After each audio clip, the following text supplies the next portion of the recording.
আসলে ওই সরকার আসলে কি করতেছে বা 16টা বছর কি করছে, কত দুর্নীতি করছে সেটা আপনারা সবাই জানেন। 1-1.5 মাসের মধ্যে চালু হয়ে গেছে, তো এটা অবশ্যই ভালো। এটা আমাদের খুব দৈনন্দিন জীবনে খুবই দরকার। 1 বছরের আগেই যে 1 মাসের মধ্যেই ক্লিয়ার হয়ে গেল, এটা তো অবাককরণের বিষয়।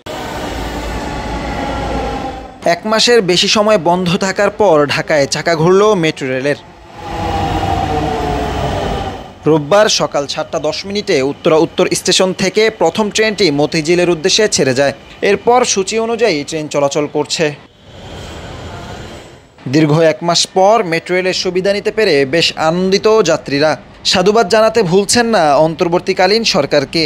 প্রথমে শেখ হাসিনা বলছিল যে 1 বছরের মতো লাগবে, খুবই ভালো লাগলো আজকে যে এটা ছাড়ছে, মেট্রো রেলটা চলতেছে। খুলে যাওয়াতে আমাদের জন্য অনেক সুবিধা হচ্ছে, মোটামুটি ভালোই লাগছে খোলা। 1-1.5 মাসের মধ্যে চালু হয়ে গেছে, তো এটা অবশ্যই ভালো। এটা আমাদের খুব দৈনন্দিন জীবনে খুবই দরকার। যারা আমরা ট্রাভেল করি, বিশেষ করে যারা চাকরিজীবী মানুষ আছি আমরা, ঢাকা শহরে এরকম এত ওভার ক্রাউডেড একটা জায়গা, তো ওই জায়গায় মেট্রোটা আমাদের জন্য একটা বিশাল বড় একটা সফল। 1 বছরের আগেই যে 1 মাসের মধ্যেই ক্লিয়ার হয়ে গেল, এটা তো অবাককরণের বিষয়। কারণ মানুষ এখন বেশিরভাগই মেট্রো রেলে চলাচল করতেছে এবং যাতায়াত করতেছে, বেশিরভাগই তো এটাতে মানুষের সুবিধা বেশি। রাস্তাঘাটে এত যানজট, নিয়ম শৃঙ্খলা তেমন একটা নাই এখন, যে কারণে মেট্রো রেলেতে খুব সহজেই আমরা চলে যেতে পারছি আর কি। এজন্য আমি খুব খুশি।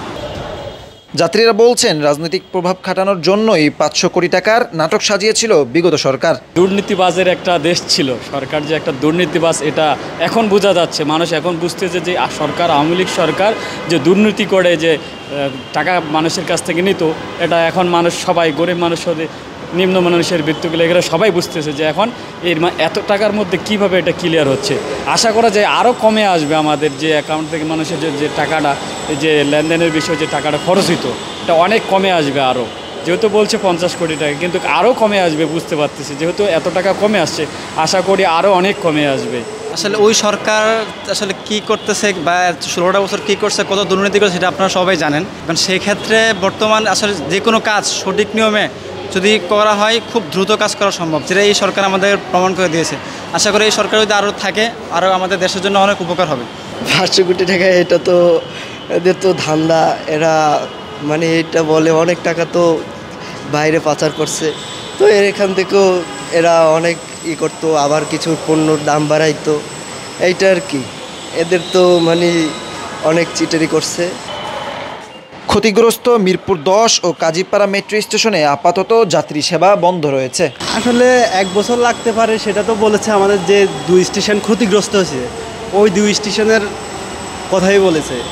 এখন আমরা ওই 2 স্টেশন আপাতত বন্ধ আছে, ঠিক আছে। ওই 2 স্টেশন, আমরা বাকি স্টেশনগুলো আমরা সেবা দিয়ে যাচ্ছি। আর সাপ্তাহিক বন্ধ থাকছে আগের মতোই শুক্রবার। হুসাইন আহমেদ, দৈনিক করতোয়া, ঢাকা।